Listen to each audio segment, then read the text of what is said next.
Hi friends, మీకు కనుక ఈ వీడియో నచ్చినట్లయితే తప్పకుండా లైక్ చేయండి.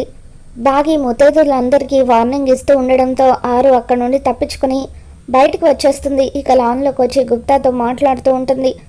బాగి వచ్చిన ముత్తైదులకి వాయినాలు ఇస్తూ ఉండగా అప్పుడు అమర్ వాళ్ళ అమ్మగారు నలుగురే ఉన్నారు కదా మిస్ అమ్మ అని చెప్పి అంటూ ఉంటుంది. దాంతో అక్క ఇప్పటి వరకు ఇక్కడే ఉండాలి అత్తయ్య గారు, బయటకు వెళ్ళింది అనుకుంటా, నేను వెళ్ళి చూసి అక్కకు వాయినం ఇస్తాను అని చెప్పి బాగి అంటూ ఉంటుంది. ఇది చచ్చిపోయిన దానికి వాయినం ఎలా ఇద్దామనుకుంటుంది, అసలు ఏం జరుగుతుందో చూద్దాం అనుకుని మనోహరి బాల్కనీలోకి వెళ్ళి తొంగి తొంగి లాన్లోకి చూస్తూ ఉంటుంది. ఆరు గుప్తా ఇద్దరు కూడా లాన్లో మాట్లాడుకుంటూ ఉంటారు. అప్పుడు బాగి పరిగెత్తుకుంటూ అక్క అంటూ ఆరు దగ్గరికి వెళ్తూ ఉంటుంది. పూజ పూర్తయింది కదా, అందరికీ వాయనాలు ఇచ్చాను, మీరొక్కళ్ళు మిగిలిపోయారక్క, ఇదిగోండి వాయనం అని చెప్పి అలా బాగి ఆరుకి నుదుటిన బొట్టు పెడుతుంది. ఆరు కూడా బాగికి బొట్టు పెడుతుంది. తర్వాత బాగి వాయనం ఇస్తూ ఉంటే ఆరు తన చీర కొంగుని పడుతూ వాయనం తీసుకుంటూ ఉంటుంది. ఇస్తేనమ్మ వాయనం అని బాగి అంటూ ఉంటే పుచ్చుకుంటున్నమ్మ వాయనం అని ఆరు అంటుంది. అలా 3 సార్లు ఇద్దరు చెప్పిన తర్వాత ఆరు వాయినం తీసుకుంటుంది. అక్క ఇప్పుడు నన్ను ఆశీర్వదించండి అక్క అని చెప్పి ఆరుని బాగి అడుగుతుంది. దాంతో బాగి అక్షింతలు వేస్తూ బాగిని ఆశీర్వదిస్తూ కలకాలం పిల్ల పాపలతో నిండు నూరేళ్ళు సుమంగలుగా సంతోషంగా జీవించు మిస్సమ్మ అని చెప్పి ఆ రాక్షసు లాంటి వాళ్ళు ఎంతమంది వచ్చినా సరే మీ బంధాన్ని కుటుంబాన్ని విడతీయకూడదని నేను ఆశీర్వదిస్తున్నానని చెప్పి ఆరు ఆశీర్వదిస్తుంది. దాంతో బాగి చాలా సంతోషపడుతుంది. అక్క మీరు నన్ను ఆశీర్వదిస్తూ ఉంటే నా సొంత అక్క ఆశీర్వదించినట్టుగానే అనిపిస్తుంది అక్క అని చెప్పి బాగి అంటూ ఉంటుంది. ఇక ఇదంతా కూడా బాల్కనీలో నుండి మనోహరి చూస్తూ ఉంటుంది. ఆరు వాయినాన్ని తీసుకోగానే ఆ వాయినం గాల్లో ఉంటుంది. ఇక ఆ గాల్లో ఉన్న వాయినాన్ని చూసి మనోహరి ఒక్కసారిగా షాక్ అవుతూ ఉంటుంది. తనకు దిమ్మ తిరిగిపోయినట్టుగా అనిపిస్తూ ఉంటుంది. అక్షింతలు కూడా అలా గాల్లో బాగి తల మీద పడిపోతూ ఉంటాయి. అసలు ఆత్మ అయిన ఆ ఆరు అక్షింతలు ఎలా పట్టుకోగలుగుతుంది, వాయనాన్ని ఎలా తీసుకోగలిగింది అని చెప్పి మనోహరి ఎంతగానో ఆలోచిస్తూ ఉంటుంది. అక్క ఈరోజు మా అత్తయ్య గారు కూడా మిమ్మల్ని పూజలు కూర్చున్నందుకు ఏమీ అనలేదు కదా, ఇకపై మీరు మా అత్తయ్య గారి గురించి భయపడాల్సిన అవసరం ఏమీ లేదు. ఇంతకు ముందులాగా దొంగలాగా మా ఇంటికి రానవసరమూ లేదు. మీరు ఎప్పుడు నన్ను కలవాలనుకుంటే అప్పుడు, ఎప్పుడు మా ఇంటికి రావాలనుకుంటే అప్పుడు రావచ్చు వెళ్ళొచ్చు అని చెప్పి బాగి ఆరుతో అంటూ ఉంటుంది. అలాగే మిస్ అమ్మ నేను వస్తాను అని చెప్పి అలా ఆరు అక్కడి నుండి వెళ్ళిపోతూ ఉంటుంది. అసలు నేను చూస్తుంది నిజమేనా? చనిపోయిన అరుంధతికి ఈ బాగి వాయనం ఇవ్వడం ఏంటి, అది తను తీసుకోవడం ఏంటి, నా కళ్ళను నేనే నమ్మలేకపోతున్నాను అని చెప్పి మనోహరి అనుకుంటూ ఉంటుంది. ఇక పూజ చాలా బాగా పూర్తవడంతో అమర్ వాళ్ళ అమ్మ నాన్న వీళ్ళంతా కూడా చాలా సంతోషపడిపోతూ ఉంటారు. నిర్మలమ్మ తన భర్తతో, ఏమండి ఈరోజు పూజలో అరుంధతి లేని లోటే తెలియలేదు, బాగి అంత బాగా పూజని జరిపించింది అని అంటూ ఉంటుంది. అవునే, నాకు కూడా అలాగే అనిపించింది. నిజంగా ఆ దేవుడు ఆరుని తీసుకుపోయి తప్పు చేసినందుకు మిస్ అమ్మని మళ్ళీ మన ఇంటికి కోడలుగా పంపించి తను చేసిన తప్పుని సరిదిద్దుకున్నాడు అని చెప్పి అలా అమర్ వాళ్ళ నాన్నగారు అంటూ ఉంటారు. అమర్ కూడా గతంలో ఆరు చేసిన పూజను గుర్తు చేసుకొని ఇప్పుడు బాగి జరిపించిన పూజను గుర్తు చేసుకొని బాగి ఆరు ఇద్దరు కూడా ఒకేలాగా ఉన్నారన్న విషయాన్ని గుర్తు చేసుకుంటూ ఉంటాడు. ఇక రాతోడు కూడా ఎమోషనల్గా ఫీల్ అవుతూ, మేడం బతికున్నప్పుడు ప్రతి సంవత్సరం కూడా మంగళగౌరి వ్రతాన్ని ఎంతో గ్రాండ్గా చేసేవారు. ఇప్పుడు మిస్సమ్మ కూడా అచ్చం మేడం లాగే పూజను జరిపించింది అని అంటూ ఉంటాడు. ఒరే అమర్, పాపం మిస్సమ్మ ఉదయం నుండి పచ్చి మంచినీళ్ళు కూడా తాగలేదురా, పూజ కోసం ఎంతో కష్టపడింది. అందుకే ఇప్పుడు నువ్వు బాగితో కలిసి భోజనం చేస్తే బాగుంటుంది, నువ్వు బాగికి తినిపిస్తే బాగుంటుంది అని అమర్ వాళ్ళ అమ్మ నాన్న ఇద్దరు కూడా అంటూ ఉంటారు. అప్పుడు రాథోడ్, అవును సార్, మీరు మిస్ అమ్మకి తినిపిస్తే తను కూడా సంతోషపడుతుంది కదా అని చెప్పి అంటూ ఉంటాడు. ఆ తర్వాత మీ ఇష్టం సార్, నేను చెప్పాల్సింది నేను చెప్పానని రాతుడు అక్కడి నుండి వెళ్ళిపోతాడు. ఇక దాంతో అమర్ బాగి గురించి ఆలోచిస్తూ బాగి ఇంట్లోకి రాగానే చాలా థ్యాంక్స్ మిస్ అమ్మ అని చెప్పి అంటూ ఉంటాడు.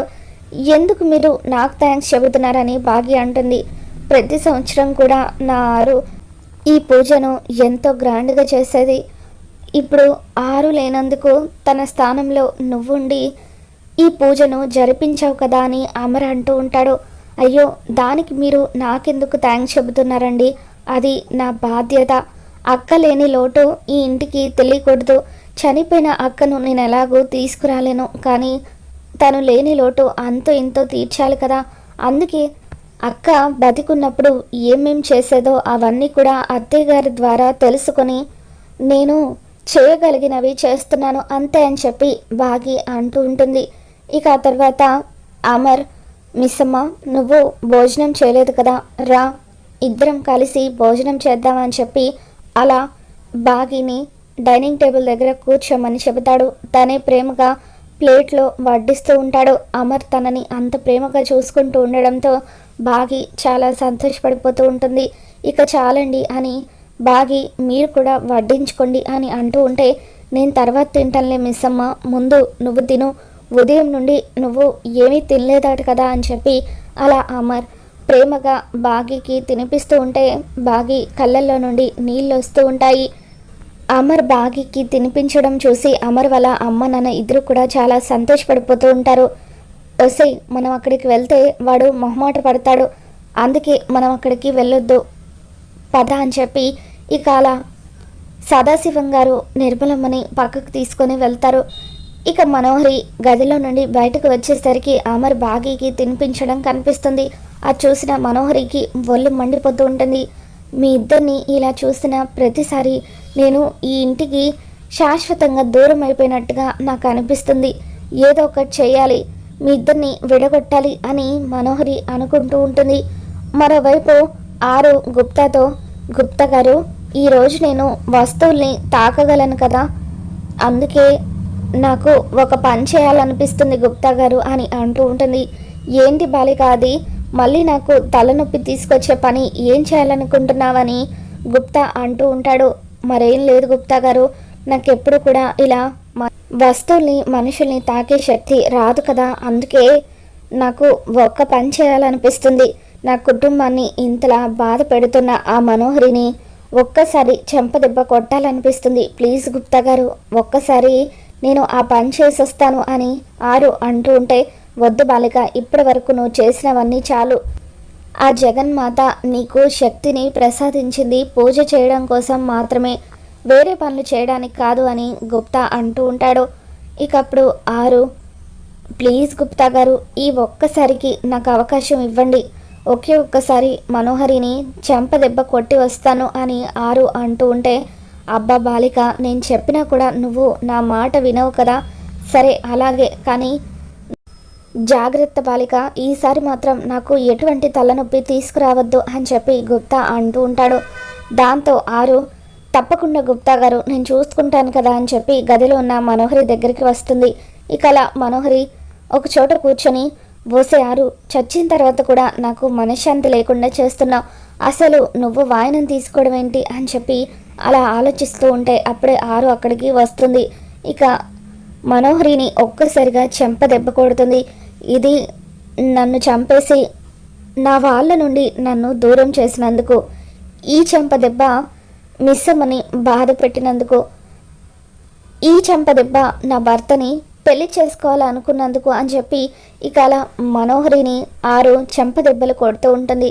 ఇక అలా రెండు చెంపలు కూడా పటాపటా ఆరు వాయిస్తూ ఉంటే అలా మనోహరి, ఎవరు నన్ను కొట్టేది? ఆరు, నువ్వే కదా?